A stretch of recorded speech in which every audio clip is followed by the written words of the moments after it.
Muy bien, vamos a compartir entonces el texto con ustedes. Muy bien, pero pueden ver ahí el PowerPoint. Ok. Eh, muy bien, como dije, el tema para esta noche es el texto masorético, también el texto recibido y el texto mayoritario. Aquí, hermanos, se trata de tres textos fundamentales para la traducción de la Biblia para nosotros en español. En toda la conversación que vamos a tener más adelante, estos temas van a surgir, entonces es importante que conozcamos algo a lo menos de los tres textos, algunas características a lo menos, algunos datos históricos. Tengo que confesar que lo que vamos a escuchar esta noche es simplemente una introducción.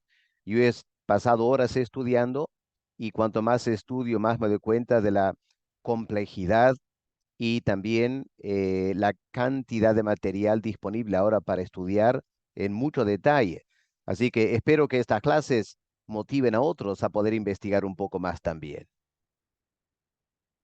Empecemos con el texto masorético.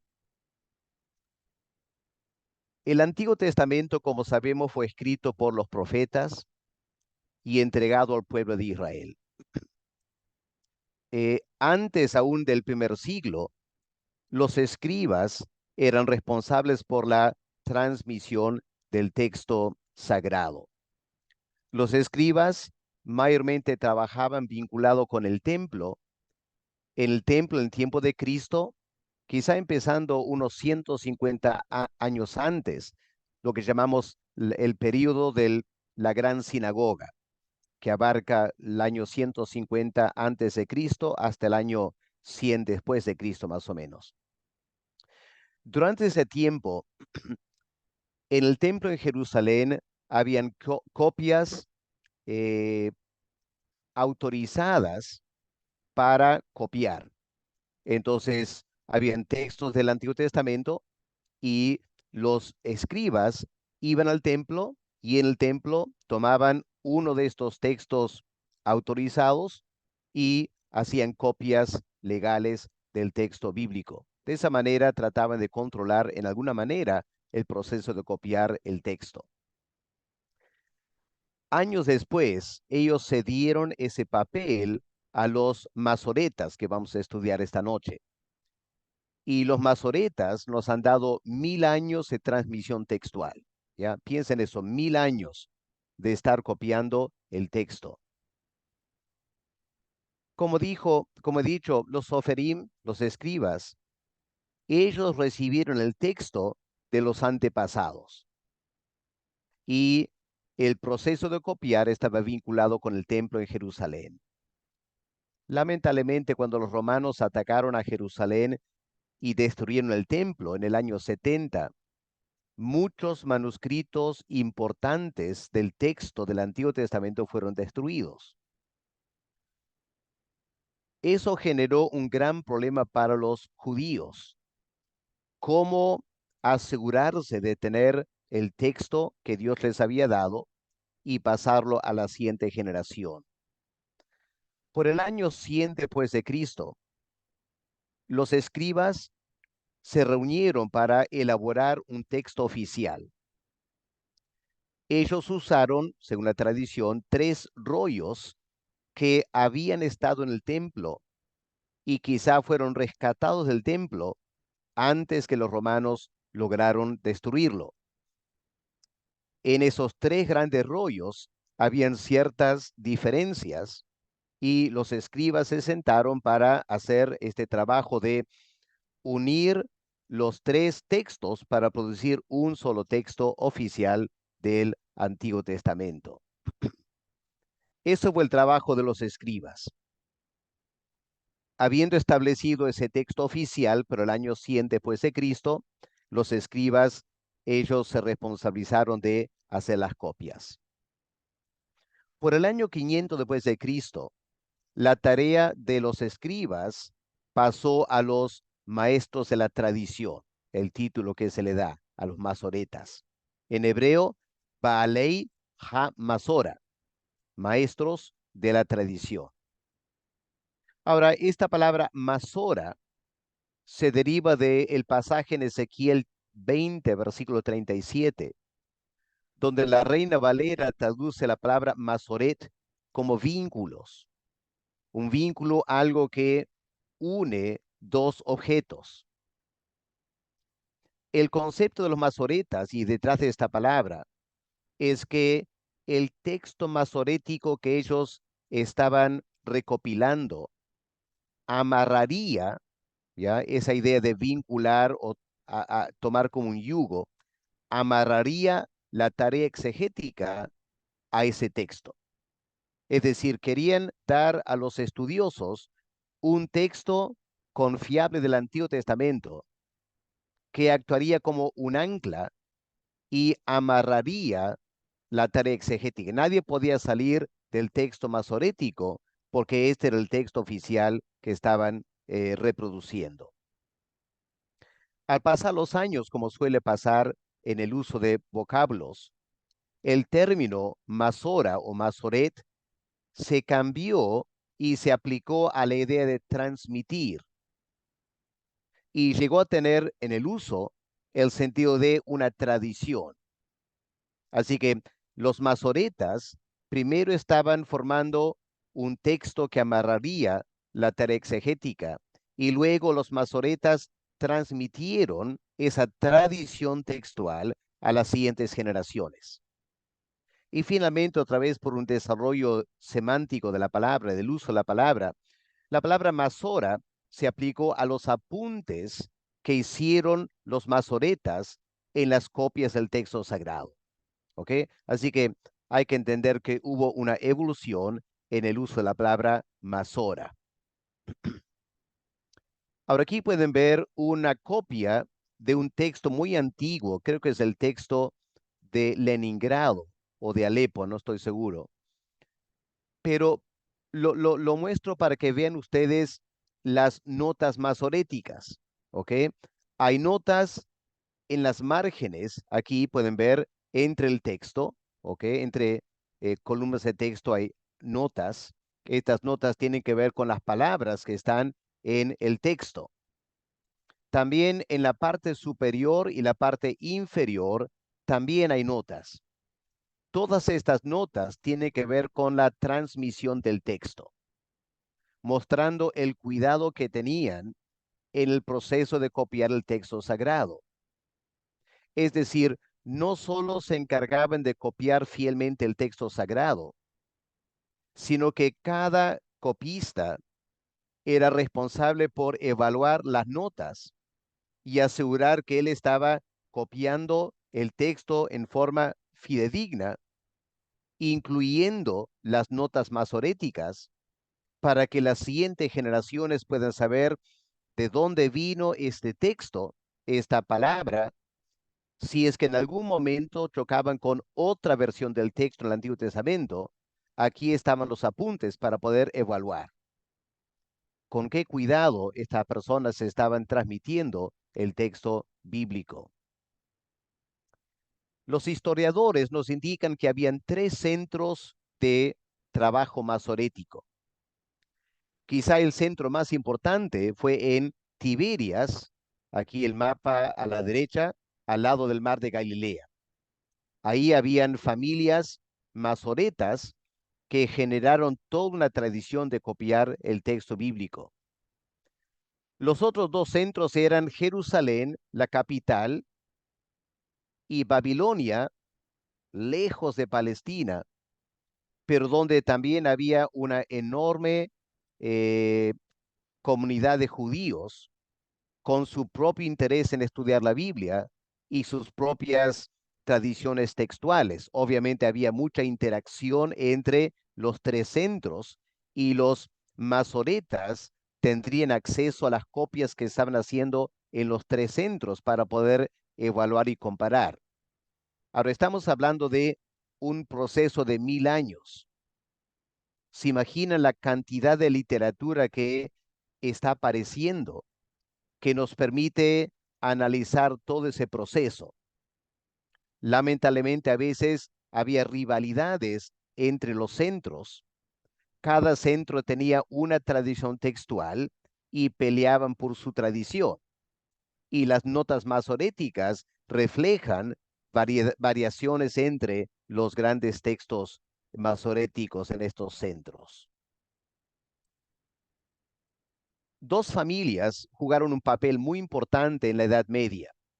La familia Ben Aser, quizá la más importante, y la familia Ben Neftalí, es decir, una familia vinculada con la tribu de Aser, hijo de Aser, y otra familia vinculada con la tribu de Neftalí. Había tremenda rivalidad entre ambas familias. Aquí tenemos un cuadro que debe reflejar quién era Ben-Aser del siglo XI o X después de Cristo. No hay una imagen de Ben Neftalí, pero esta imagen de rabinos, obviamente una imagen mucho más contemporánea, nos ayuda a entender que estamos hablando no de un individuo, dos individuos, sino comunidades, familias, hijos, nietos, bisnietos, con esta gran convicción que el texto sagrado se les había encomendado y su razón de vivir era transmitir, estudiar el texto y transmitirlo en la forma más fidedigna posible. Confieso que estudiando para esta clase quedé maravillado de la gracia de Dios. Uno se pregunta cuánto de estas personas conocían al Señor. Quizá muy pocos. No eran cristianos, eran judíos. Me imagino que tenían una actitud muy hostil a los cristianos. En alguna manera a veces están haciendo este trabajo de copiar el texto para hacerle la contra a los cristianos.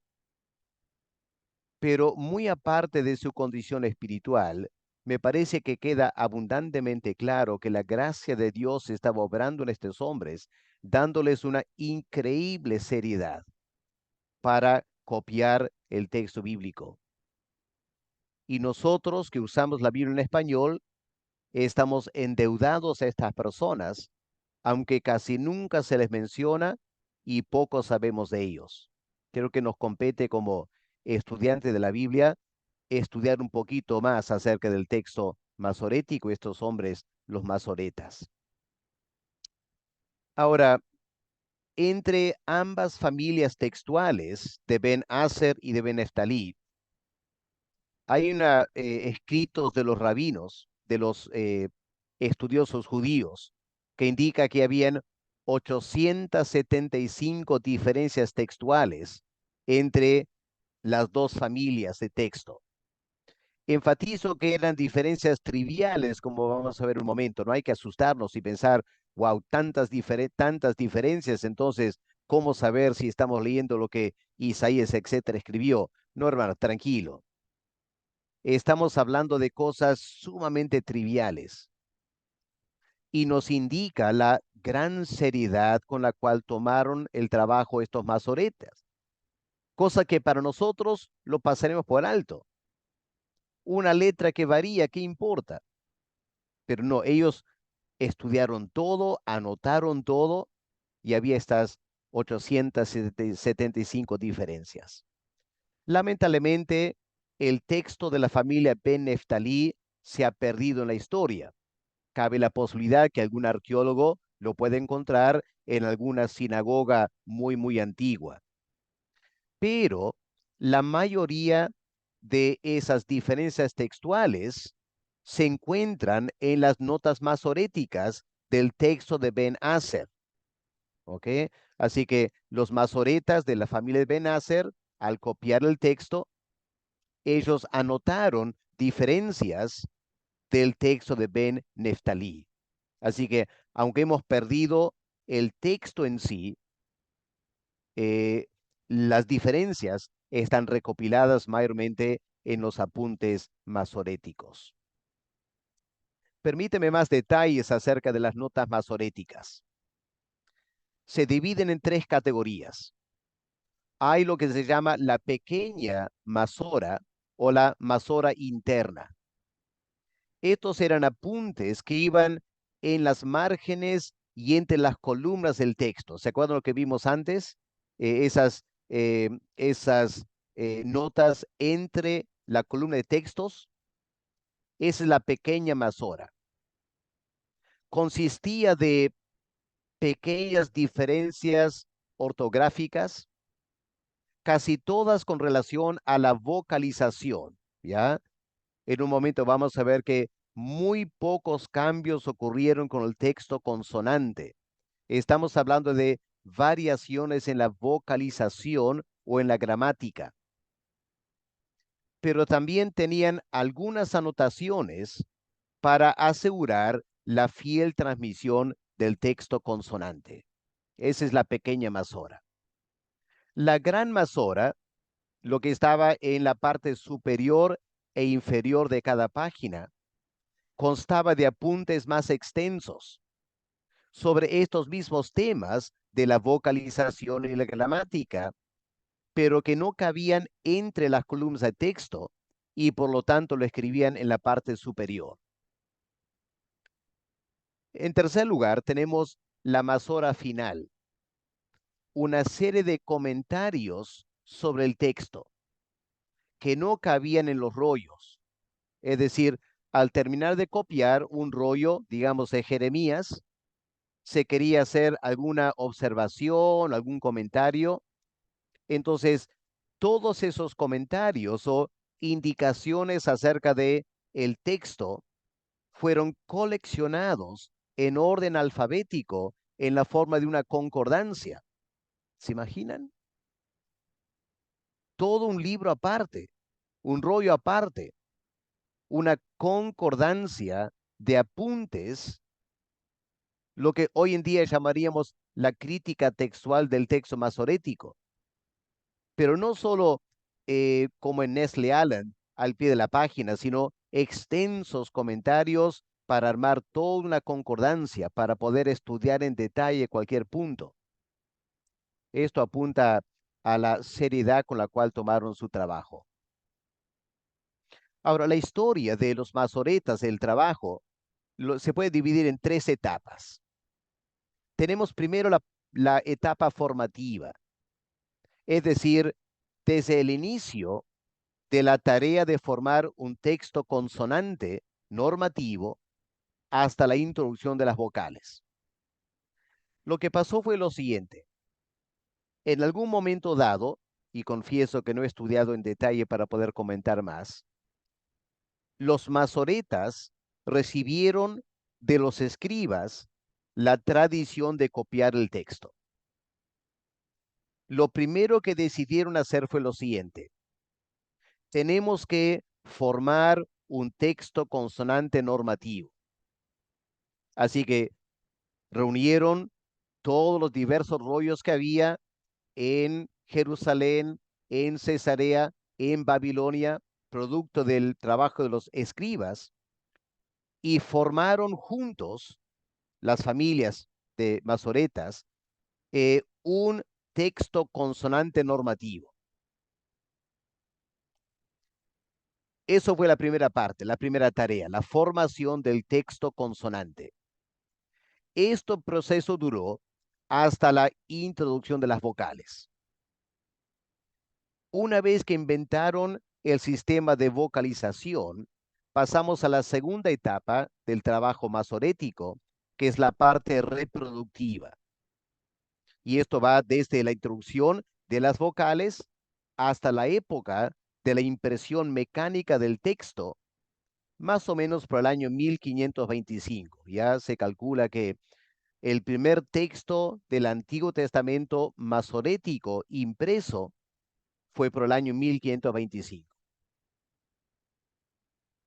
Eso nos lleva a la tercera etapa, que es la parte crítica, desde 1525 hasta la actualidad, que es el proceso simplemente de seguir trabajando eh, el texto masorético, tanto consonantes como vocales, comparando las versiones impresas con todos los manuscritos antiguos en hebreo que van apareciendo desde en esos 400 años. Obviamente, el descubrimiento de diversos manuscritos del Antiguo Testamento en hebreo en monasterios, en sinagogas, en Palestina, en Egipto, etcétera. Cada vez que aparece un nuevo texto antiguo, el proceso de comparar ese texto antiguo con el texto que ahora está fijado en forma impresa mecánica, ¿ok? Es la parte crítica que todavía se sigue dando, aunque no solo por los masoretas, obviamente han dejado el legado al resto de la comunidad, ¿ok? Así que 3 etapas que es importante tomar en cuenta del trabajo de los masoretas. La vocalización del texto hebreo marcó un hito en la transmisión del texto. Ahora miren lo interesante de la forma en la cual se dio la vocalización. Aquí tenemos la palabra shalom en hebreo. Se lee de la derecha a la izquierda. Así que la primera letra, la consonante, es la SH. Esta letra es la L. Esta letra consonante es la Vav. Se pronuncia a veces U o V o W. Y finalmente tenemos la consonante M. ¿Ok? Así que originalmente cuando el autor, un profeta, escribió Shalom, escribiría solo las 4 consonantes.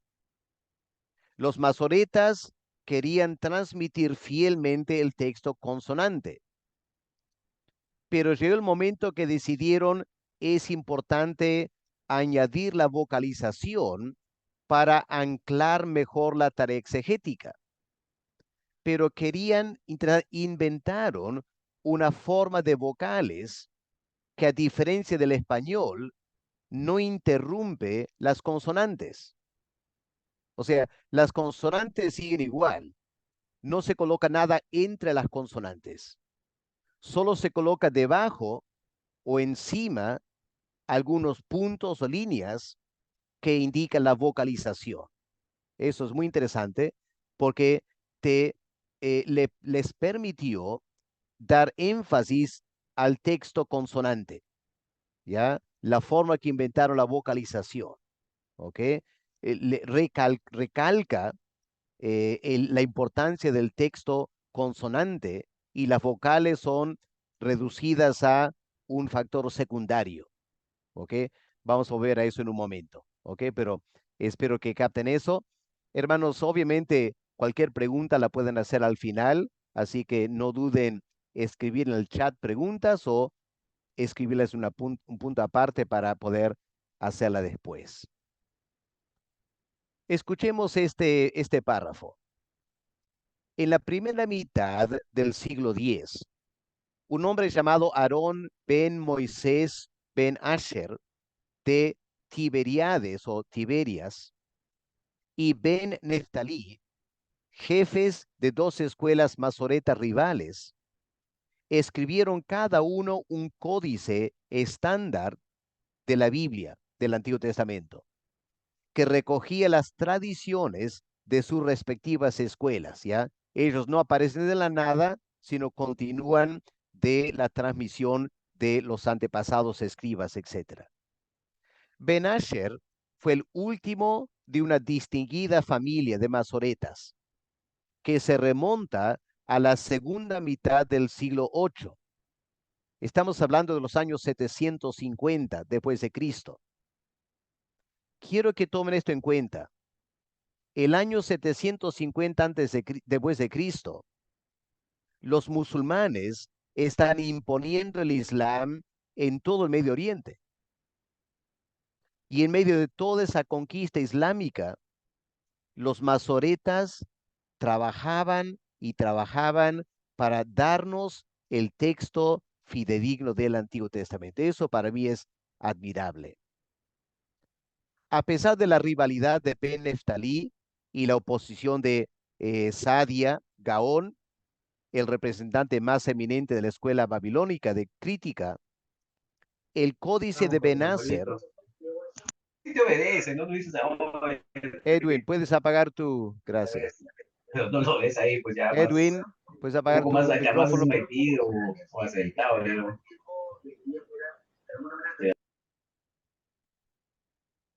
Ya, gracias. Nos van a ayudar si dejan su micrófono apagado, si no van a interrumpir la clase. Ya, sigo leyendo.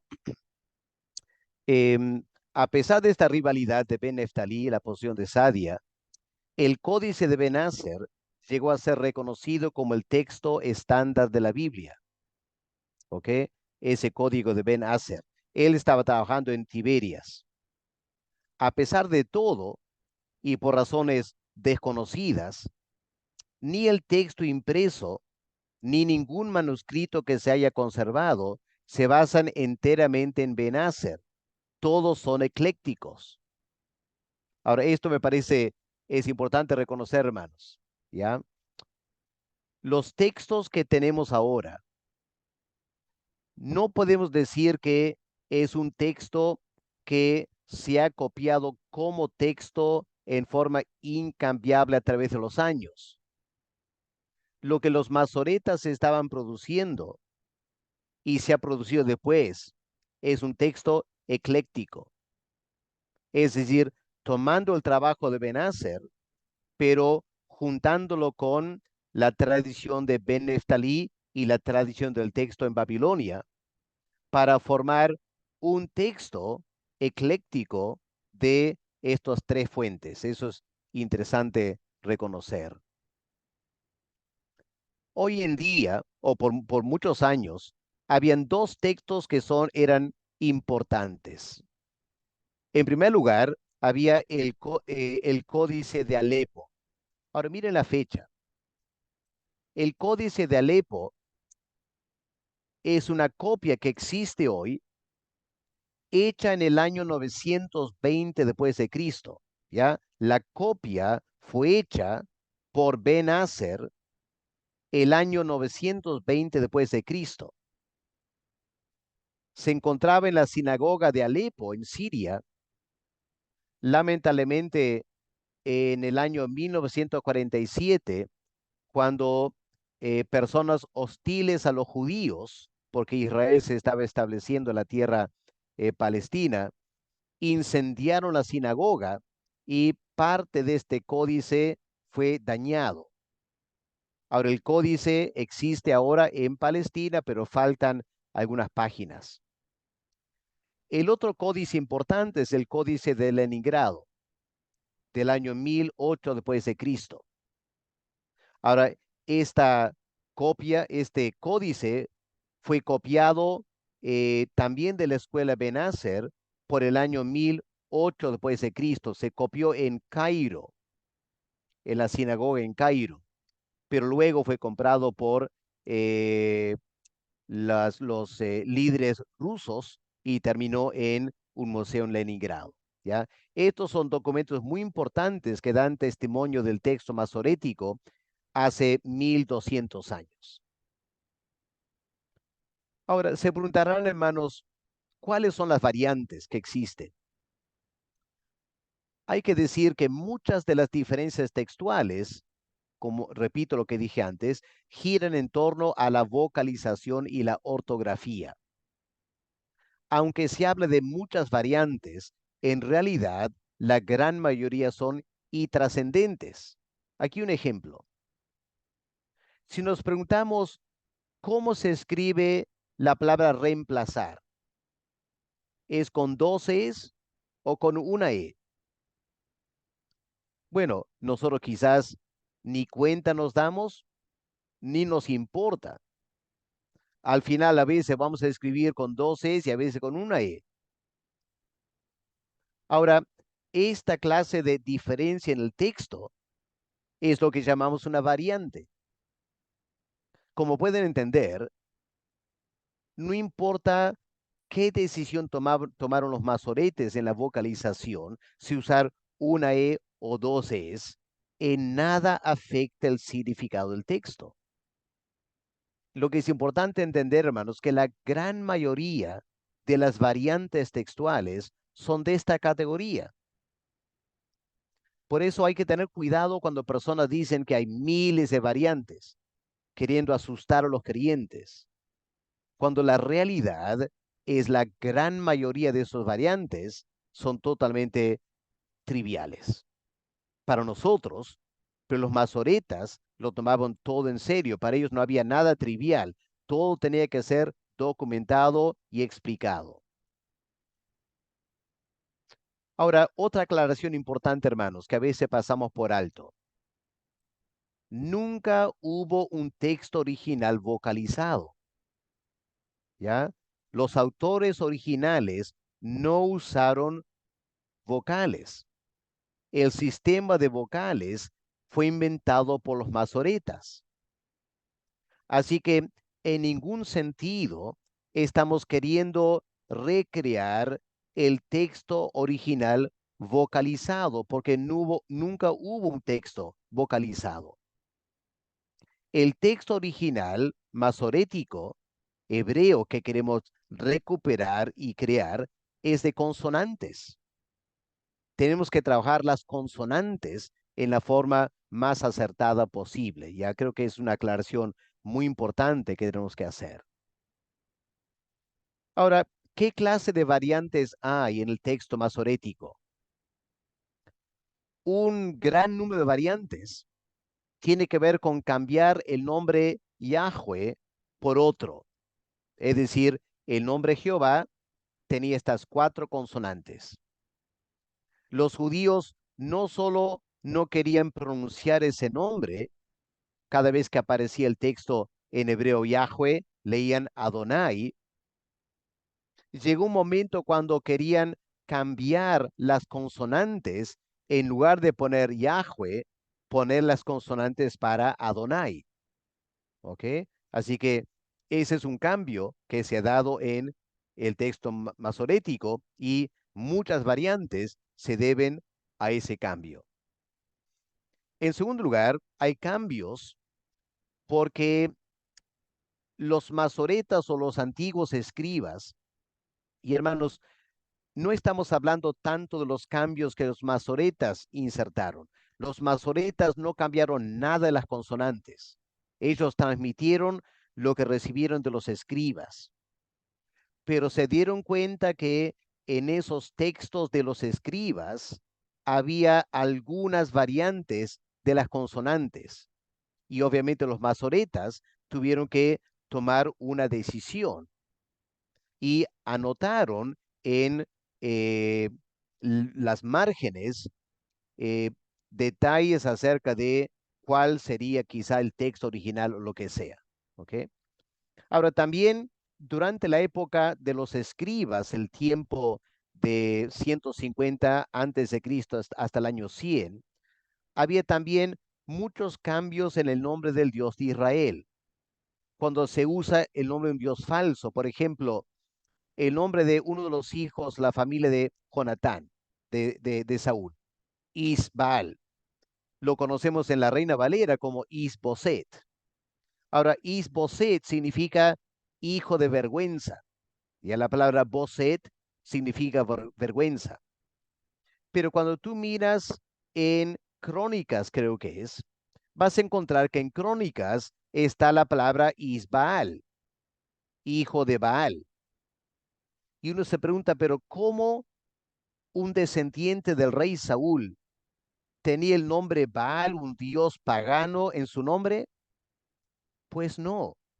En el tiempo de Saúl, la palabra Baal en Israel se usaba para el Dios de Israel. La palabra Baal significa Señor. Es otra palabra para Señor. Así que el nombre Isbaal significa hijo del Señor, hablando del Dios de Israel. Pero para el tiempo del segundo templo de Herodes y los estudiosos se escandalizaban de que Saúl tuviera un descendiente llamado Isbaal, así que cambiaron las consonantes de Baal para Boset, hijo de vergüenza. ¿Ok? Así que ahí tenemos otro tipo de cambio que ocurrió. Luego tenemos lo que se llaman eufemismos. Eh, Eufemismo significa hablar una forma buena de decir algo triste, como en vez de hablar de que una persona falleció, decimos la persona descansó, ¿ya? Descansar es un eufemismo de morir. Ahora es interesante, si ustedes miran los primeros dos capítulos de Job, van a encontrar algo interesante. Si tienen sus Biblias ahí, podemos mirar en Job capítulo 1 y el versículo 5. A ver, acompáñenme un momento, mirando en sus Biblias Job capítulo 1, el versículo 5. ¿Qué leemos ahí? Dice, acontecía que, habiendo pasado en turno los días del convite, Job enviaba y los santificaba, y se levantaba de mañana y ofrecía holocaustos conforme al número de todos ellos, porque decía Job, quizá habrán pecado mis hijos y habrán blasfemado contra Dios en sus corazones. Quiero que noten esa palabra blasfemado, hablar mal de Dios. Los judíos no concebían que era posible hablar mal de Dios y maldecir a Dios. Y por eso si miramos el texto interlineal o buscamos un léxico del Antiguo Testamento, vamos a encontrar que la palabra ahí para maldecir es la palabra barak. Solo que barak no significa maldecir, barak significa bendecir. La Reina Valera traduce maldecir por el contexto, aunque la palabra en sí significa bendecir. Tenemos lo mismo en versículo 11. Versículo 11, Job 1, extiende ahora tu mano y toca todo lo que tiene y verás si no blasfema, si no te maldice. Pero la palabra ahí también es barak, bendecir, aunque la Reina Valera traduce blasfemar. En versículo 10, Job 1:10, dice, ¿no le has cercado alrededor a él y a su casa y a todo lo que tiene? Al trabajo de sus manos has dado bendición. Ahí está barak. Barak significa bendecir. Pero aquí en los primeros capítulos de Job, a veces el texto dice, eh, aunque eh, el texto de la Reina Valera traduce maldecir, el texto en hebreo es la palabra barak, bendecir. Lo que ha pasado es que en algunos textos del Antiguo Testamento, el copista decidió, mucho antes de los masoretas, el copista no podía concebir de alguien maldiciendo a Dios, así que cambia la palabra y pone la palabra barak para bendecir. ¿Ok? Es un ejemplo de un eufemismo. Y luego una cuarta categoría es cambios en el texto consonantal para evitar antropomorfismos de Dios o hablar de él en forma muy humana. Por ejemplo, usar el concepto de la nariz de Dios o la mano de Dios. Entonces, el texto hebreo de los escribas, hay textos donde la palabra está cambiada, alterada, para evitar un antropomorfismo, porque los escribas pensaron, no podemos hablar de Dios que como si tuviera una nariz. ¿Ok? Así que hay estos cambios en el texto de consonantes que se deben a esta clase de categoría. Obviamente, si pensamos un momento, nos damos cuenta que es muy fácil identificar estos cambios cuando comparamos los textos en hebreo y podemos entender por qué lo han cambiado. Ahora, para que ustedes entiendan la manera tan sofisticada, digamos, que los masoretes o los escribas transmitían el texto. Noten este detalle en Números 25, versículo 12. Ya si miramos en nuestra Biblia un momento, Números 25, el versículo 12, el contexto es el pecado de Israel en la tierra de Madián y el pecado que cometieron en el lugar Baal-peor. Y ahí un hombre judío se acostó con una mujer madianita y Finés, el hijo del sacerdote Eleazar, él entra y mata al judío en pecado y mata a la madianita. Y en versículo 12 leemos lo siguiente, Números 25:12. Por tanto, diles, he aquí, yo establezco mi pacto de paz con él, ¿ok? Mi pacto de paz.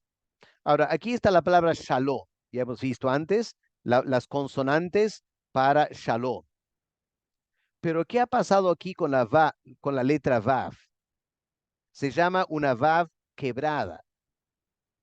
Ahora, los escribas y los masoretas tenían una regla muy precisa. Cada letra, cada consonante tenía que ser escrita perfectamente.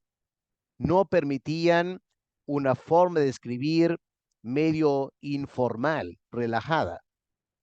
Pero aquí, ¿qué tenemos? La letra Vav está en dos partes, está partida. Esta a la derecha, esta es la letra Vav, como se debe escribir. ¿Por qué entonces en los textos en hebreo, el texto masorético, esta consonante en Números 25:12 está quebrada? Es el único lugar que yo sepa que está así en todo el Antiguo Testamento. Y el argumento es el siguiente. Aquí Dios pronuncia y hace un pacto de paz con Finés por un acto de violencia.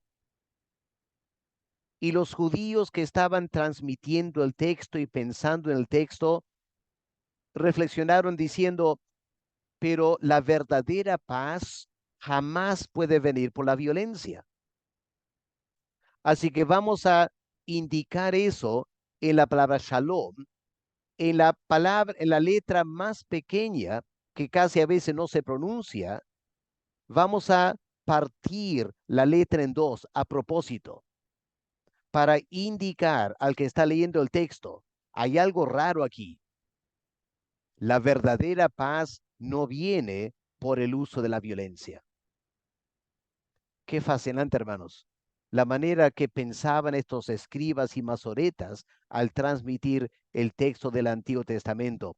La increíble riqueza que hay en el texto masorético para estudiar si tomáramos tiempo para hacerlo. Bueno, no tengo más tiempo para el texto masorético, tengo que avanzar ahora al texto del Nuevo Testamento en griego. Empecemos con el texto recibido. Aquí hay una imagen de Erasmo de Rotterdam, un gran estudioso de la Iglesia Católica, poco antes de la Reforma Protestante. En el año 1516, Erasmo produjo su primer edición del Nuevo Testamento en griego. En realidad, era un Nuevo Testamento bilingüe. Como pueden ver aquí, en la margen izquierda estaba el texto en griego y en la margen derecha el texto en latín de la Vulgata. En realidad, a Erasmo no le interesaba tanto el texto en griego. Lo que él quería hacer es producir un mejor texto de la Vulgata. Y el griego estaba ahí para sustentar a la Vulgata, para que los estudiosos puedan trabajar mejor el texto de la Vulgata, sabiendo cuál era el texto griego que subyace esa versión. ¿Ok?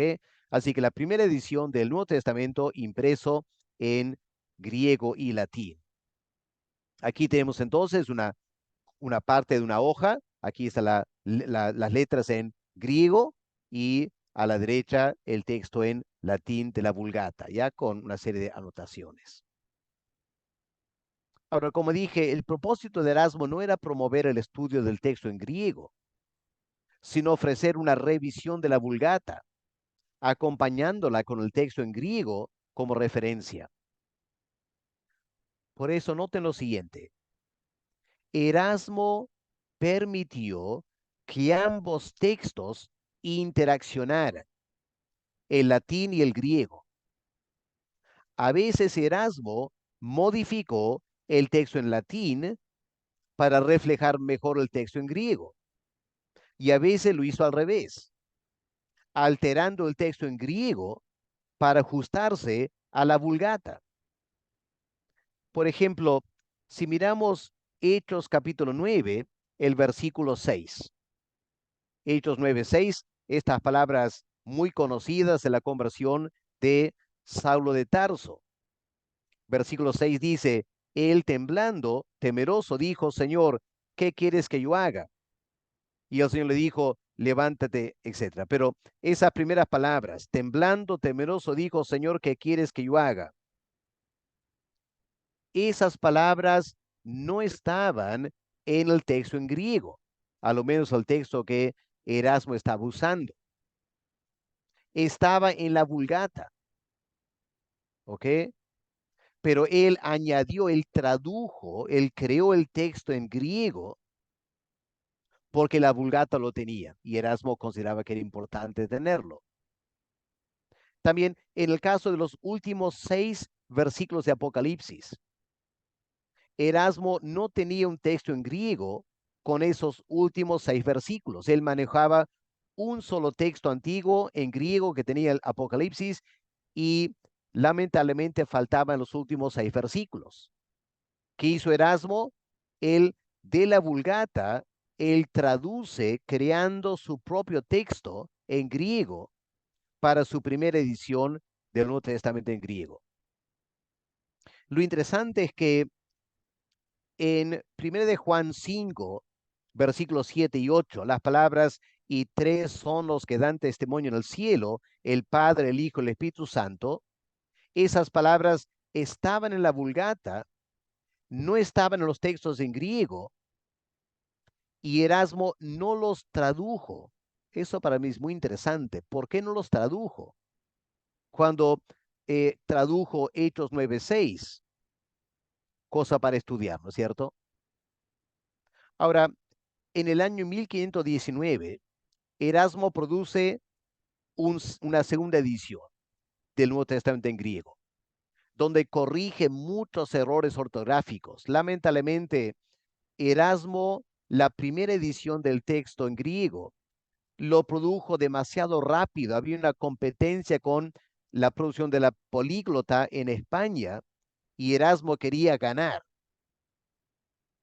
Por eso la primera edición del Nuevo Testamento en griego y latín fue un mal trabajo, muchos errores. Para la segunda edición, Erasmo corrigió tantos errores ortográficos. Lo interesante de la segunda edición es que fue la base para Lutero traducir la Biblia al alemán, ¿ya? Él usó la segunda edición de Erasmo del Nuevo Testamento en griego para traducir al alemán. En 1522, después de mucha polémica y mucha crítica de parte de la Iglesia Católica, por fin Erasmo se somete y añade Juan 5, versículos 7 y 8, aunque no estaba en los manuscritos en griego, pero por la presión católica, él produce ese texto para el Nuevo Testamento en griego. La tercera edición fue la base para la Biblia en inglés. Así que la antigua Biblia en inglés viene de la tercera edición del Nuevo Testamento. Para la cuarta edición, 1527, Erasmo usó la políglota producida en España para mejorar el texto, especialmente el texto de Apocalipsis. Un año antes de morir, Erasmo produce una quinta edición, pero solo hizo 4 cambios. El texto ya estaba básicamente establecido con la cuarta edición y la quinta edición del Nuevo Testamento en griego. Entra ahora otro actor importante, Roberto Estienne, también conocido como Robertus Stephanus. Él era francés, era dueño de una imprenta. Él no era un académico, no era como Erasmo. Él era una persona que trabajaba las imprentas, pero también se dedicaba mucho a trabajar el texto que él tenía que imprimir. En el año 1550, él imprime una versión del Nuevo Testamento en griego. Y esta versión vino a ser muy importante porque establece el texto para los demás textos en griego. Así que el Textus de Stephanus, muy importante para la formación del texto Receptus, la edición del año 1550.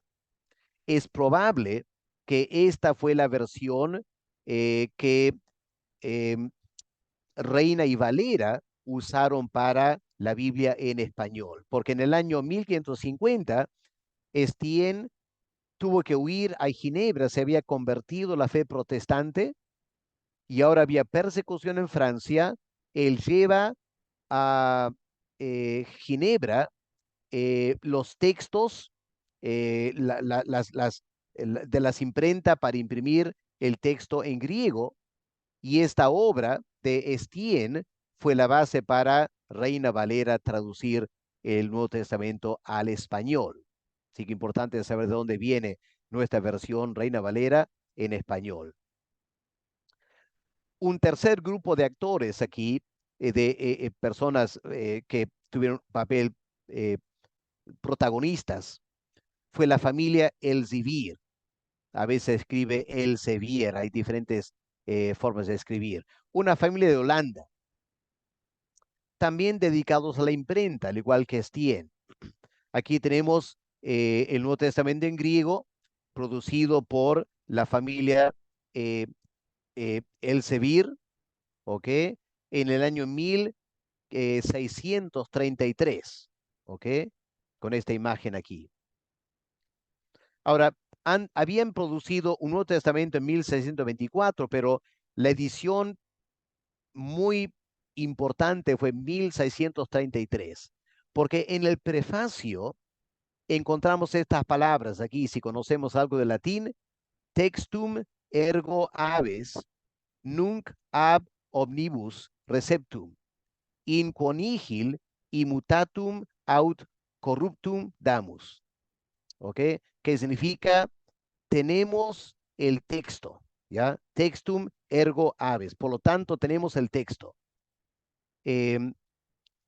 Ahora por todos recibido, en el cual no hay ninguna corrupción, nihil, ninguna corrupción o mutación.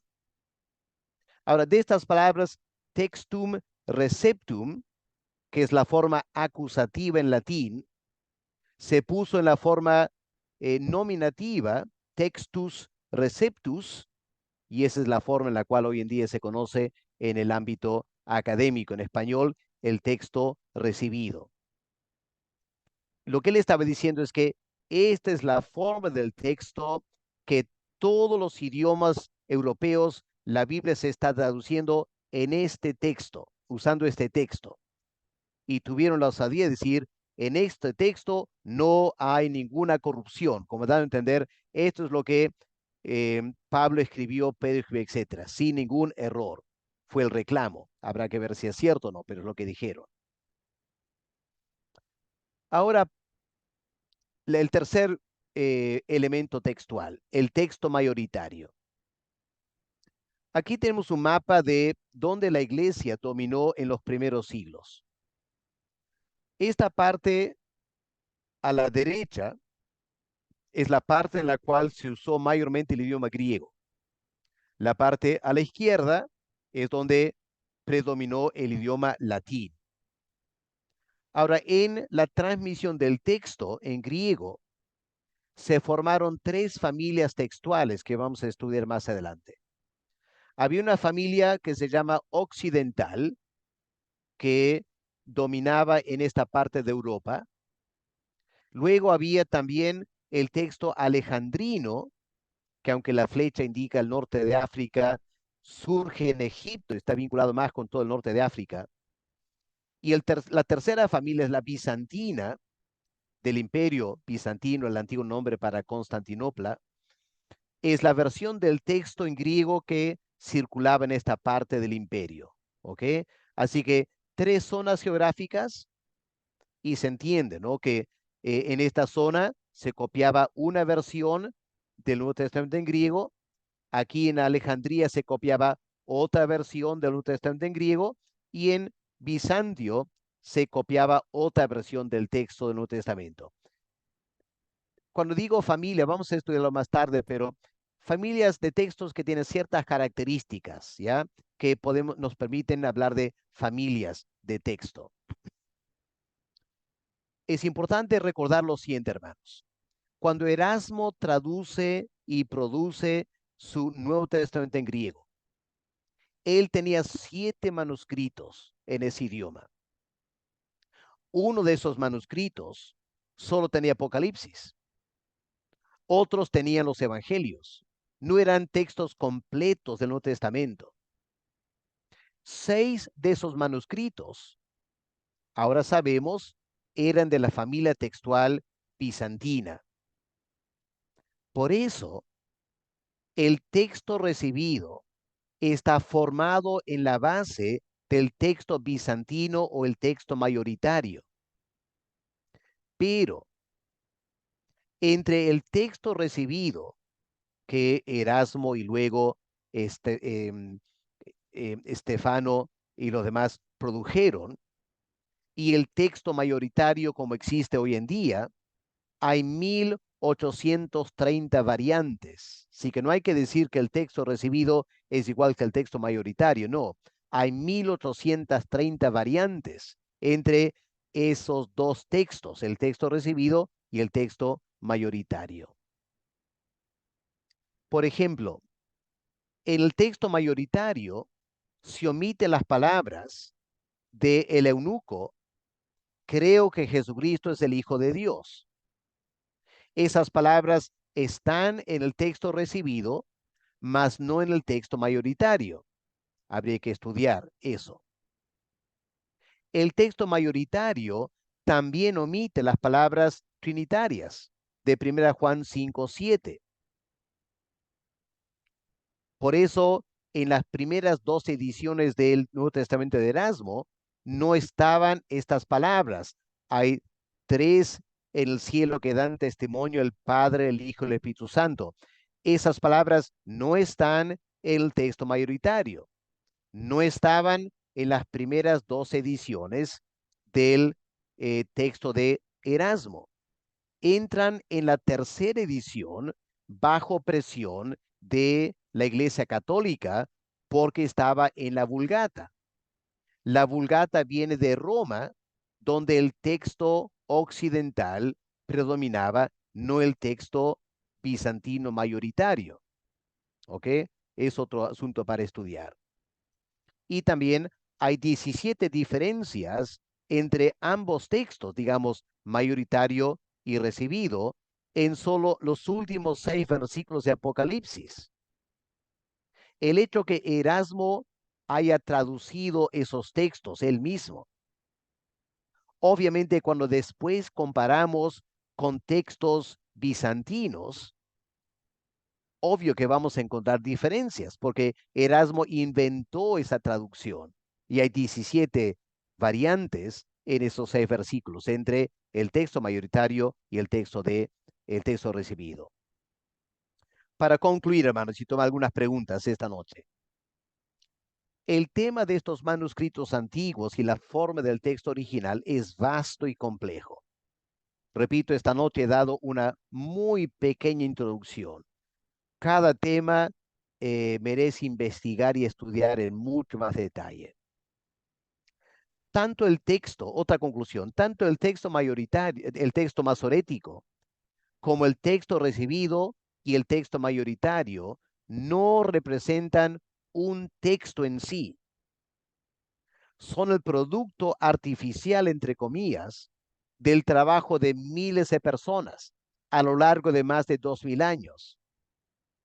Digo eso, hermanos, porque hoy en día, en ciertos círculos cristianos evangélicos, hay un rechazo del texto de Nestle Aland, argumentando que es un texto ecléctico y por lo tanto un texto artificial. Pero la verdad es que el texto recibido también es un texto ecléctico. Erasmo no tomó un texto y lo imprimió. Él tomó varios manuscritos, el latín y la vulgata, creando su propia traducción. Así que el texto recibido también es un texto ecléctico. Y el texto mayoritario bizantino también es un texto ecléctico. No hay un solo texto mayoritario. Así que tengamos cuidado cuando personas pretenden argumentar que el texto recibido representa un texto preciso que viene de un manuscrito X del antiguo. No, no, no hay tal cosa. Todos son textos eclécticos en una manera u otra. Pero ¿qué debemos enfatizar? A pesar de la existencia de tantas variantes, la gran mayoría de estas variantes son insignificantes, porque se tratan de asuntos ortográficos o gramaticales. Es más, en los relativamente pocos textos donde hay variantes significativas, es bastante fácil establecer cuál fue el texto original.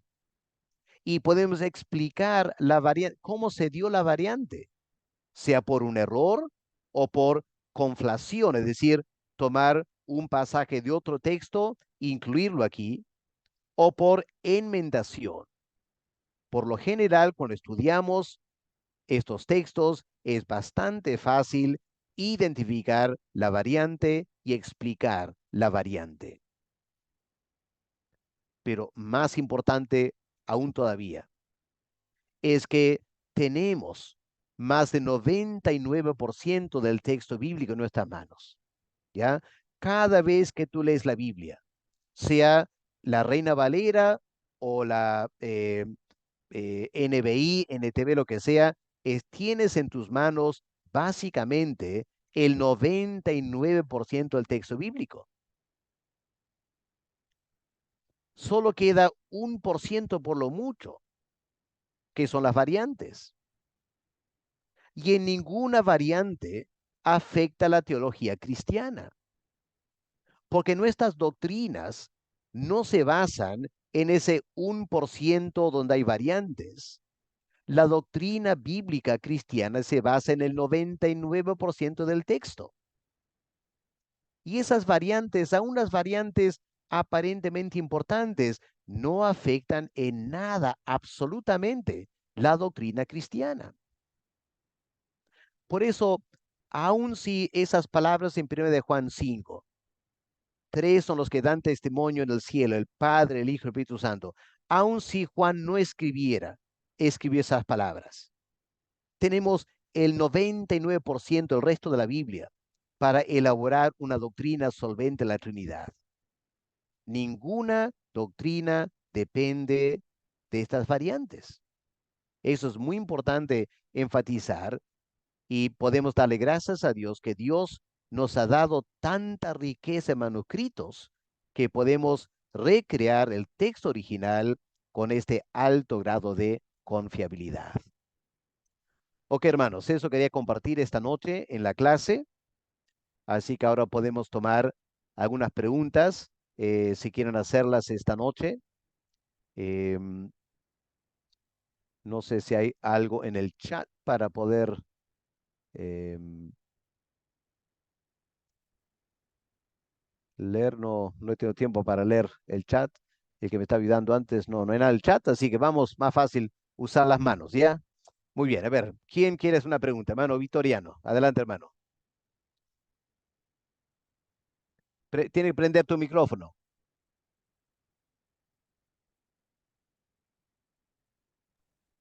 Adelante. Decía, primeramente, darle gracias a Dios porque el esfuerzo que pone en su persona es encomiable y de verdad muy desafiante para nosotros. Gracias. Cada vez que he tenido oportunidad de participar en sus clases, veo la pobreza, lo admito así, la pobreza personal en la que he incurrido después que salí del seminario y no haber profundizado en los idiomas bíblicos. Bueno, amén. Mi pregunta va en este sentido. Primeramente, un pedido. ¿Mm? Ha usado bastante el término ecléctico Ya. y he googleado y sí, yo entiendo lo que se quiere decir, pero me gustaría que lo explicitara con ejemplos, si fuera posible. Ya, sí, sí, gracias. Yo lo siento. A veces uno usa términos técnicos. Ecléctico simplemente significa, es el concepto de tomar de varias fuentes textuales para Ujú. elaborar un texto, ¿ok? Donde tomas variantes de un texto y otro texto y otro texto y creas un texto artificial, ¿ya? No estás copiando un texto, estás produciendo un texto nuevo usando varios, digamos, 10 o 20 o 30 o 100 manuscritos y vas comparando versículo por versículo, empezando, digamos, Mateo 1, y de los 100 manuscritos decides qué es la versión más acertada de Mateo 1 y lo escribes en griego. Y vas a Mateo 2 y terminas con tu propia versión del Nuevo Testamento en griego que tú has elaborado usando un montón de textos en griego, ¿ya? Ese es un texto ecléctico, ¿ok? Pues Nestle Allen es esa clase de texto, ¿ok? Gracias por la pregunta, Victoriano, muy importante eso, para aclarar. ¿Sí, algo Amén. más? Sí, Otra Bueno, pregunta, Víctor, sí. está bien, que continúe, yo no quiero acaparar. De Américo, Manu- entonces.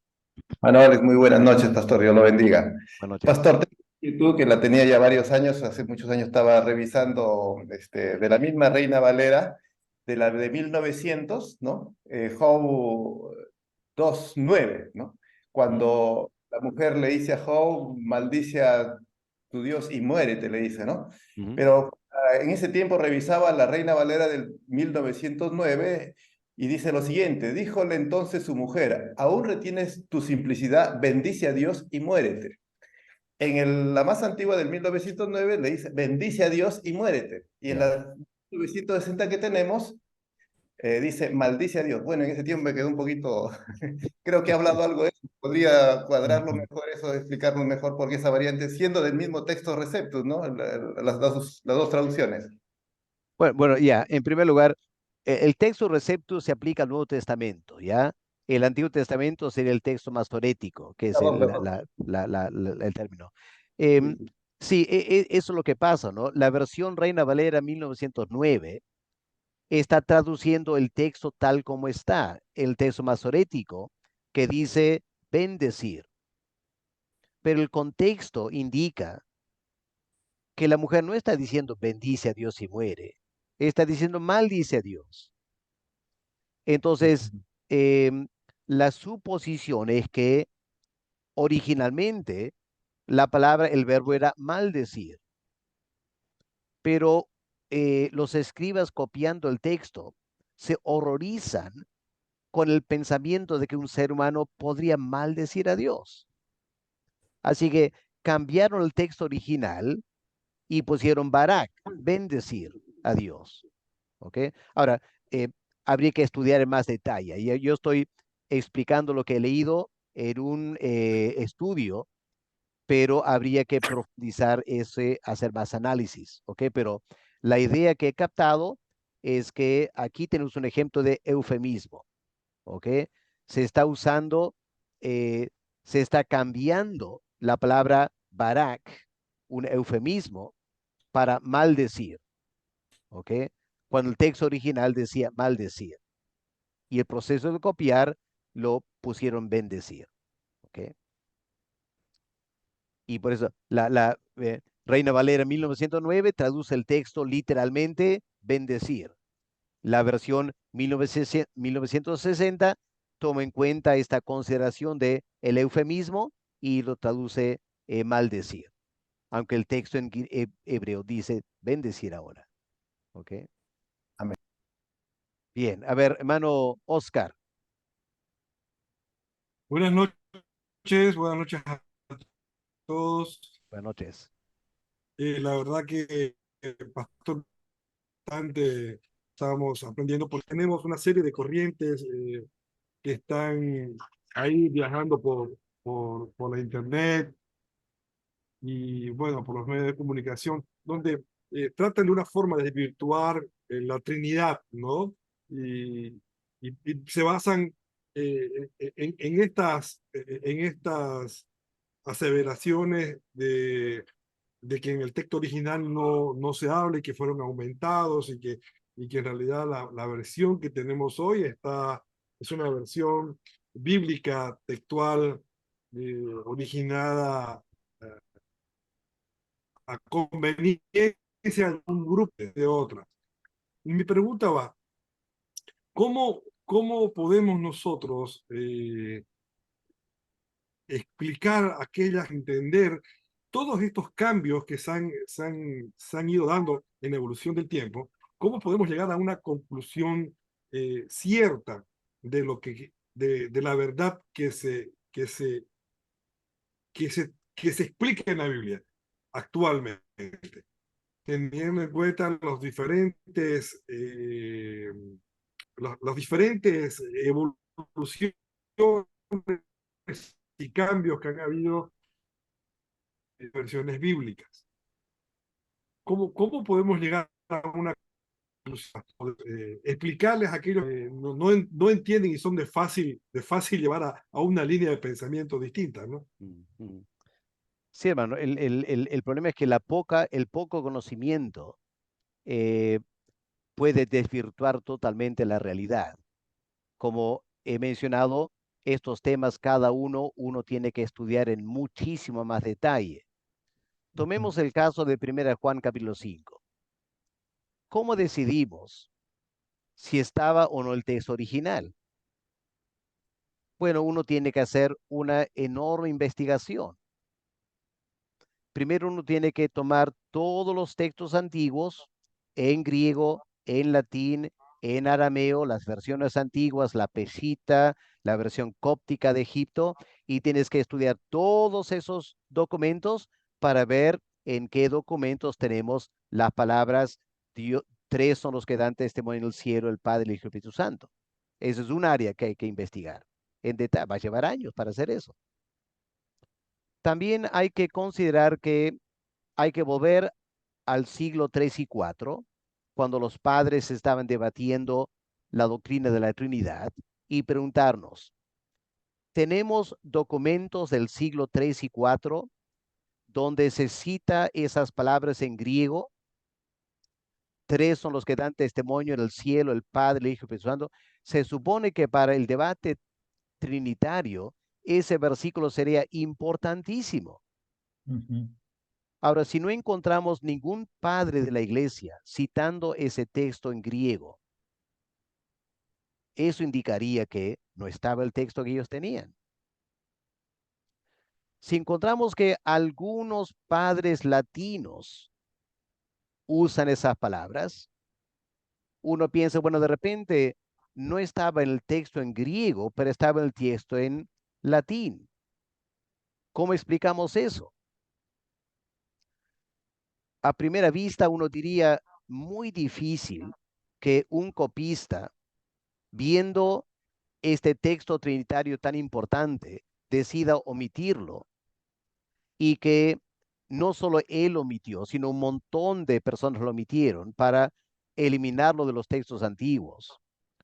O que lo que pasó fue que alguien, haciendo una copia del Nuevo Testamento en griego, ve las palabras: tres son los que dan testimonio en la tierra, el espíritu, la sangre y el agua, y la persona escribe en la margen: y tres son los que dan testimonio en el cielo, el Padre, el Hijo y el Espíritu Santo, ¿ya? Porque está pensando en la Trinidad. Y ahí entra esas palabras, y lo que empieza en la margen termina en el texto, y termina el texto en latín, no en griego. Así uno tiene que estudiar todo eso. Obviamente, para estudiar todo eso va a llevar mucho tiempo, ¿ok? Se puede llegar a conclusiones, pero no vamos a llegar a conclusiones en forma simplista estudiando el tema media hora. Y lamentablemente hoy en día hay pocos que están dispuestos a estudiar e investigar en detalle, y lo más fácil es creer a cualquier persona lo que te dice. hoy en día es muy importante que cada uno aprenda a investigar, estudiar, haga proyectos, tome estos puntos, dedique un año para estudiar este tema y luego ya eres experto en ese tema y puedes ayudar a la iglesia con ese tema en particular. ¿Ok? Luego hay que estudiar Job capítulo 1 y hay un montón de textos para estudiar. ¿Ok? Así que estamos frente a un estudio muy complejo. ¿Ok? Pero que tenemos que tratar de empezar a manejar para ayudar a la iglesia y evitar esta confusión que se ha creado en la cual algunas personas hacen grandes afirmaciones sin tener el sustento textual académico necesario y la iglesia termina muy confundida con diferentes vientos de doctrina. Ok, hermano. Otra pregunta. Víctor. Hermano, Pastor Hugo Colombati, pido la palabra primero. Sí, profesor, escuché una conferencia del doctor César Vidal en la que menciona que la nueva versión internacional y la NTV, también la traducción del Nuevo Mundo, se basan en dos textos corruptos, el Sinaítico y el Vaticano. Y señala una serie de alteraciones, ¿no? Y mutilaciones, textos retirados, sacados, que tocan doctrinas importantes, ¿no? Ahorita no tengo en la memoria todos los textos que él cita. Uno de ellos, por ejemplo, es lo que se ha citado, 1 Juan 5:7, ¿no? Y otros textos más. ¿Qué opina usted de esta afirmación? Bueno, más adelante vamos a tener una sesión sobre las familias textuales, ¿ya? Una noche vamos a estudiar ese tema en detalle. Eso nos va a permitir evaluar ese video del doctor César Vidal. Y también vamos a tomar tiempo en este curso más adelante para estudiar precisamente los textos que él cita. Y vamos a ver si tiene razón, no tiene razón. ¿Ok? Todo eso lo vamos a hacer más adelante. Lo que estoy haciendo ahora es simplemente tratar de construir la plataforma eh, cognitiva que necesitamos para poder luego manejar en detalle estas preguntas, ¿ya? Así que traten de tener paciencia conmigo. Mira, voy haciendo el trabajo de poner las bases, el fundamento primero, ¿ya? Para trabajar luego los detalles. Pero gracias por la Amén. pregunta, pastor. Una pregunta, pastor. A ver, Demser. Sí, pensando en lo que habíamos visto en cuanto al uso, por ejemplo, de la letra Bau quebrada por parte de, en este caso, de los que hicieron la traducción. En realidad estaba dando su interpretación el copista al hacer eso. Entonces, eso realmente es mucho más trabajo todavía para aquellos que quieren meterse a estudiar los textos originales, porque prácticamente estaba interpretando el texto. Y eso es bastante trabajoso, ¿no? Qué desafío realmente. Ya, ahora recalco que es el único texto que he escuchado donde se hace eso, o esa clase de alteración del texto de consonante. Pero tiene razón en que, aunque sea el único ejemplo de una VAV quebrada, potencialmente vamos a encontrar otros detalles. Y cada, cada caso tendrá que ser interpretado y evaluado. Pero aunque es cierto lo que tú dices, que hay un elemento de interpretación, noten lo que han hecho. No han sacado la vocal, la consonante VAV, la han dejado ahí. Solo han puesto una pequeña alteración para que la persona estudiando el texto se detenga y piensa, uy, ¿y por qué está así el texto? Y se haga preguntas. Así que es una direccional interpretativa, pero en realidad lo hacen en tal manera que no afecte el texto. Yeah. Pero tomo lo que tú dices y recalco, ahora hay que investigar. ¿Ok? Por ejemplo, uno tiene que ir a la Septuaginta, a ver si en la Septuaginta cómo se reduce ese versículo. Ir al arameo, al Targum, a ver si hay algo en el Targum. O sea, yo solo lanzo un detalle, pero va a llevar horas investigar para entender bien ese detalle. ¿Ok? Es la magnitud del trabajo que tenemos por delante. Por eso ustedes que son más jóvenes que yo, ya tomen el desafío y estudien. Ya yo ya estoy jubilándome, así que les toca a ustedes trabajar un poco más que yo. Pero gracias, hermano, por toda Ya, la enseñanza, hermano. ok. Wilmer, Sí, pastor, buenas noches. Estaba pensando en eso del 99% y el 1%, ¿no? Me acuerdo cuando vi el video de César Vidal, bueno, él es enfático, ¿no? Y creo que muchos le tenemos un respeto y admiración como historiador y por sus libros, ¿no? Son bien profundos de historia sobre Pablo y sobre esos tiempos. Me acuerdo de Hechos 8, porque es algo que me impactó y lo comparto acerca de Felipe el eunuco. Me acuerdo cuando él dijo eso, ¿no? Dijo, y acá dice, y creyó, ¿no? Y dijo, y creo, ¿no? La NBI solamente dice creo. Y él dice, acá no dice que Jesucristo es el Hijo de Dios. Entonces está quitando una doctrina fundamental. Y cualquiera que le escucha, teniéndole respeto, ¿no? Como un historiador y todo, en ese momento también tuvo un poco que te enardece, oh, sí, están quitándole, ¿no? Pero escuchando del 1% al 99%, recordaba más la historia. Bueno, y el texto que está leyendo Isaías, ¿no? 53, 6 al 7, el 8 me parece. Y luego dice claramente, Felipe, partiendo de esta escritura, le anunció, en la NBI lo acabo de leer, las buenas nuevas de Jesús. Así que no, se supone que lo que creyó es en el Evangelio que le explicó de las buenas nuevas de Jesús, que también está en la NBI, ¿no? claro. Entonces, quería acotar eso del 99% y el 1%, pero igual en Hechos 8 pude ver que se refiere a ello, ¿no? Sino que, como lo vemos, el énfasis de un historiador muy conocido por los cristianos nos lleva a tomar la posición de él, ¿no? Que nos está compartiendo y cuán importante es tener cuidado, ¿no? Porque lo que nos comparten nos llevan a pensar como ellos. Entonces, quería compartir eso, pastor. Claro, y esa es mi preocupación, ¿no?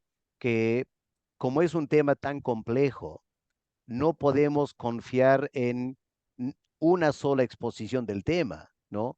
Uno tiene que tratar de estudiar a fondo el tema para ver si se está manejando bien el material, ¿ok? Y es lo que yo quiero hacer más adelante, ¿no? Yo respeto tremendamente a César Vidal, es un increíble historiador, es una persona que ha ayudado muchísimo a la iglesia y uno tiene bastante reparo, ¿no? Antes de empezar a cuestionar una persona de su estatura.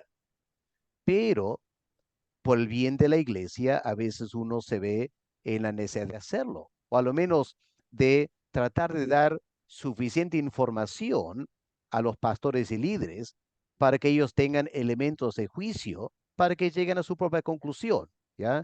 Mi interés no es forzarles a creer lo que yo creo, es simplemente ayudarles a saber cómo es importante investigar y tener la información a la mano que me va a permitir evaluar lo que otras personas están diciendo, ¿ya? Esto es parte de la madurez espiritual que Pablo dice en Efesios 4, llegar a la estatura de la plenitud de Cristo, ¿ya? Y hoy en día, en América Latina, es tiempo de dejar los pañales y empezar a madurar académicamente como pastores y líderes. Eso es muy importante, ¿ok? Por eso le felicito por estar aquí estudiando este tema. Pastor Víctor, creo que tú querías hacer otra pregunta. Sí, gracias por la oportunidad. Yo solamente quería decir lo siguiente. Usted habló de que el Señor, tratando de evitar el fetichismo de su pueblo, evitó ciertas cosas que usted mencionó. ¿No será que nosotros, contemporáneos, hemos hecho de la Reina Valera algo así como un fetiche y solamente cuenta la Reina Valera? Yo tengo acá la Reina Valera actualizada 1989. En su época fue conocida como la traducción científica, supuestamente, por expresiones del doctor Moisés Chávez, aquí se recogían todas las últimas investigaciones, etcétera, etcétera, ¿no? Y encuentro en Segunda de Pedro 2:12 y en Judas 10, de esta científica y también de las otras traducciones de la Reina Valera, encuentro lo siguiente. Dice, estos como animales irracionales, y repite ese término en Segunda de Pedro 2:12 y Judas 10. Entonces, mi reflexión es la siguiente. Si yo acepto que hay animales irracionales, por defecto tengo que aceptar que también hay los animales racionales. Y para mí eso es un craso error. Yo prefiero creer que eso es un error de impresión o qué sé yo. Entonces, si yo acepto, repito, si yo acepto que hay animales irracionales por defecto, tengo que aceptar que hay racionales. Y ese es evolucionismo. Se nos está contrabandeando la idea del evolucionismo. Entonces, eso está, como repito, en la Reina Valera. He revisado otras traducciones que no son de la Reina Valera y tengo acá en mi mano la traducción La Palabra de Dios para Todos, la Biblia, Palabra de Dios para Todos, de la Liga de Naciones, de la Liga Bíblica Internacional, que según he estado revisando en la introducción, ellos usan los textos antiguos, etcétera, etcétera. Y ahí no dice animales irracionales, ellos usan otro término, ellos usan, en otras traducciones dicen bestias, y en esta traducción no dice tampoco irracional. He visto varias traducciones, me parece que la NBI también, me parece que la nueva traducción viviente también, me parece, no recuerdo bien, pero me he tomado la tarea de investigar este aspecto tan superficial, porque, repito, hubiera querido ir al griego, pero lastimosamente confesé mi pecado y lo vuelvo a confesar. Solamente usé el griego para aprobar el curso, la currícula que me exigían académicamente, pero de ahí, más no, tengo un año queriendo memorizar otra vez el vocabulario y lo cargo aquí en tarjetas para donde yo vaya, el hebreo y por lo menos el alfabeto griego y el alfabeto hebreo, quiero recordarlo. Acá tengo, por ejemplo, una tarjetita con las vocales del hebreo. Entonces, donde voy, si voy en el micro, voy en la combi, entonces, en vez de estar pensando que los chanchos vuelan, entonces mejor ocupo mi mente en algo productivo. Entonces, yo quería hacer esa acotación porque pareciera ser, y solamente agrego lo siguiente. Conozco un poco del trasfondo católico por mis estudios de secundaria. Estudié con los jesuitas, para la gloria de Dios. Y conozco que hay la traducción, la Nácar Colunga, la Jerusalén, que son muy buenas traducciones, según tengo entendido. No las he leído, estoy buscando porque cuesta mucho la Nácar Colunga.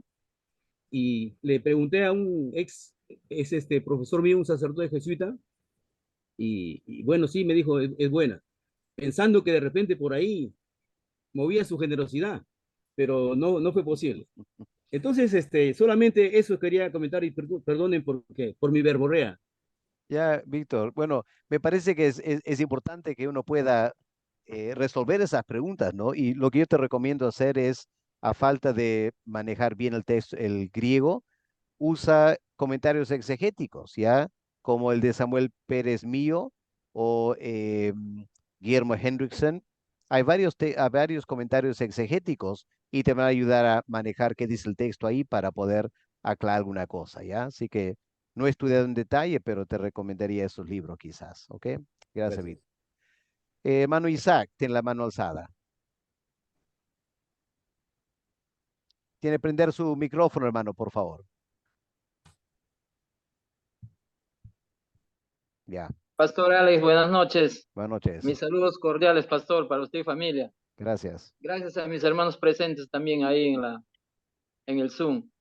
Pastor, es una bendición llevar el estudio, ¿no? Yo también estaba 7 años en el seminario del CEBAP, pero quería hacerte una pregunta acá. Sabemos de que todo lo que Dios dictó sus pensamientos a estos 40 hombres santos, ¿verdad?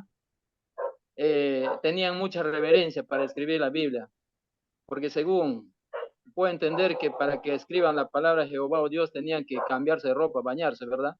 Entonces aquí puedo ver de los masoretas y los escribas tenían, dice, una regla muy precisa, pero cuando llega a las manos de Erasmo, este manuscrito del Nuevo Testamento, eran incompletos y había errores. ¿Cuál fue la causa, pastor, ahí? Porque ya fueron copiados.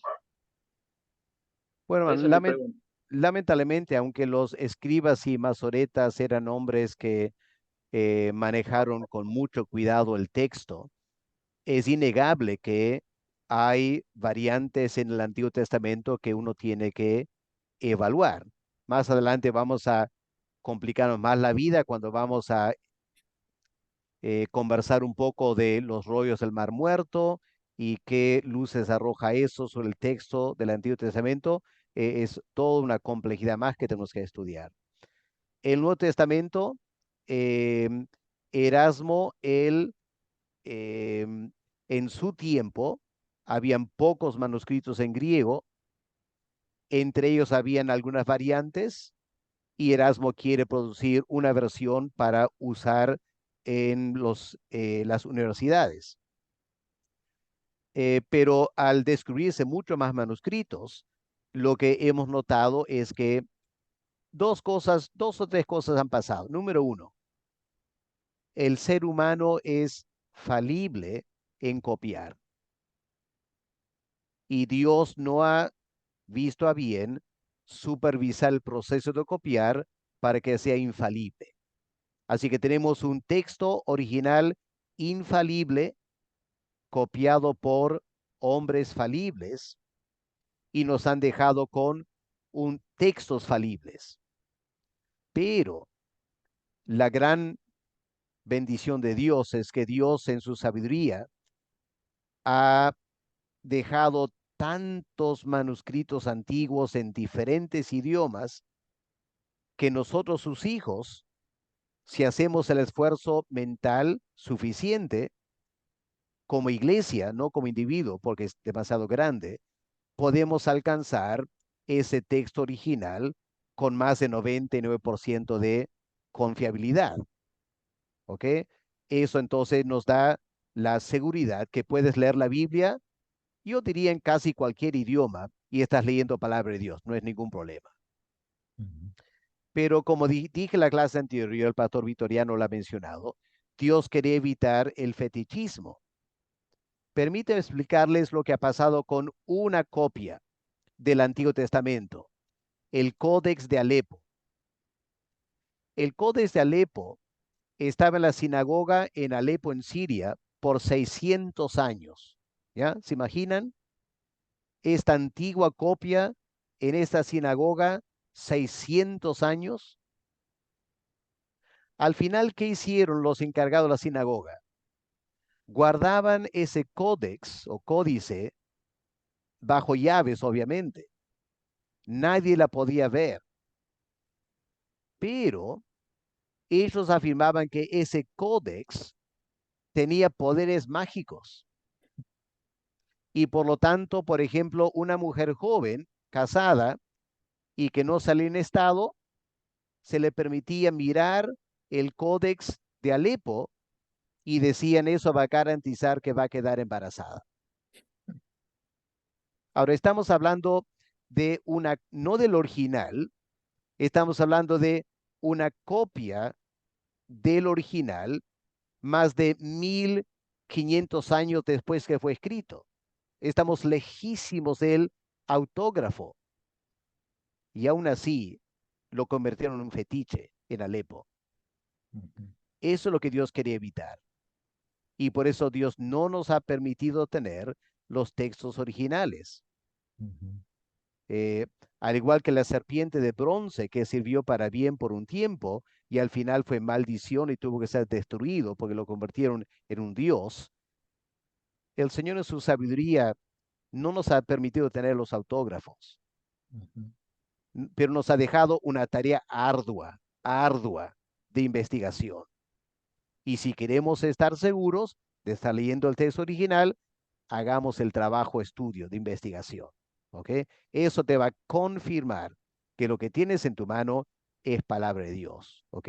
Y es lo que yo quisiera que todo creyente pueda tener con un alto grado de seguridad. Ok, hermano Isaac.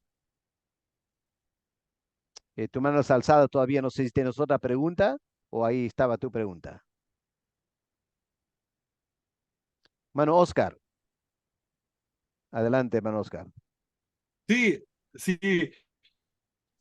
No sé si muchos participaron seminario que estuvimos la mayoría. Ahí vimos, pastor, que a lo largo de mucha influencia de pensamientos filosóficos que han ido involucrándose en el Señor, ¿no? O sea, hay mucha influencia de muchas corrientes, ¿no? En la interpretación bíblica, ¿no? Para llegar a lo que tenemos hasta hoy en día. Se fue el hermano, su señal se quebró, creo. Bueno, Pastor Hugo Colombati. Hermano, estoy un poco quizás confundido. Textos recibidos, textos receptos. Usted ha mencionado que es diferente del texto mayoritario. No es lo mismo, ¿no es cierto? Claro, Tenía sí. entendido tenía entendido que era lo mismo. El texto mayoritario, que son como más de 5.600 y tantos copias, porciones, fragmentos de diferentes épocas, ¿no? Pero usted señala que son diferentes. Claro. El texto Receptus es un trabajo de Erasmo mismo, ¿no es cierto? Así lo estoy entendiendo. Así es, hermano. Erasmo, él tenía estos 7 manuscritos y en base a eso, él produjo su Nuevo Testamento. Así que él estaba trabajando con una fuente muy, muy limitada de textos. Pero 6 de esos textos eran del texto mayoritario. Entonces, el texto Receptus representa el texto mayoritario tal como lo tenían en el siglo XVI. Del siglo XVI ahora han aparecido 5.000 textos del texto bizantino, del texto mayoritario, y cuando estudiamos esos 5.000 manuscritos antiguos, encontramos que tienen miles de diferencias del texto recibido de Erasmo. Por eso, la conclusión es que el texto mayoritario no es igual que el texto recibido. ¿Ya? Erasmo hizo una primera acercamiento a formar un texto ecléctico que refleje el texto mayoritario, pero con solo 6 textos para manejar estaba muy limitado. Ahora con 5.000 textos podemos hacer el mismo trabajo que Erasmo hizo, pero cuando hacemos ese trabajo con 5.000 textos, producimos un texto que difiere del de Erasmo en más de 1.800 pasajes. ¿Ya? Ahí está la realidad. Gracias. Ok. Bien, hermanos. Bueno, creo que ahí llegamos entonces esta noche. Muchas gracias por su participación. Estaremos aquí otra vez la semana que viene para continuar. Tenemos unas 8 clases más, todavía mucho para estudiar y más adelante llegamos a la parte de conclusiones en cuanto a cómo evaluamos textos específicos que César Vidal mencionó en su video. Ya vamos a apuntar a eso más adelante. Bien, vamos a dejarlo ahí para terminar esta noche. Voy a pedir al pastor Hugo Colombati, por favor, que nos guíe en oración para despedirnos de la clase esta noche, por favor. Padre Celestial, Señor, ante tu presencia nos acercamos. Te agradecemos mucho, Señor, por la enseñanza del profesor. Gracias, Señor Dios Todopoderoso, por sus conocimientos, por su tiempo investigando y por su deseo de transmitir esa información a nosotros los pastores que tenemos muchas preguntas y un deseo de conocer más. Amado Padre, bendícelo, Señor, y bendice las siguientes clases que vendrán a continuación para ir aclarando muchas cosas que están por aclararse. En el nombre del Señor Jesús, La gloria sea para ti siempre, Señor. Amén. Amén. Amén. Muchas gracias, hermanos. Que Dios les bendiga. Vamos a